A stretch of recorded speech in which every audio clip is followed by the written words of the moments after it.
এইটা হচ্ছে নরোত্তম দাস ঠাকুরের নিজের একেবারে হাতের লেখা পদ, প্রার্থনার পদ।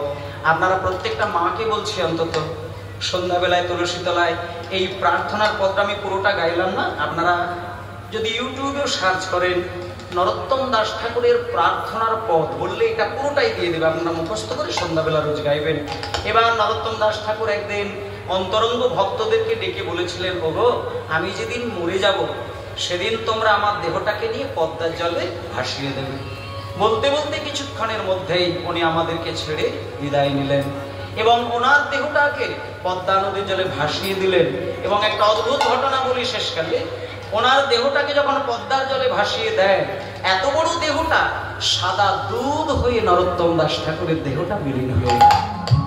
তাহলে এতক্ষণ আমরা যাকে দেখেছিলাম মানুষ হয়ে, তিনি কিন্তু মানুষ নন, আমাদের কাছে লীলা বোঝানোর জন্য তার মানুষ হয়ে আসে।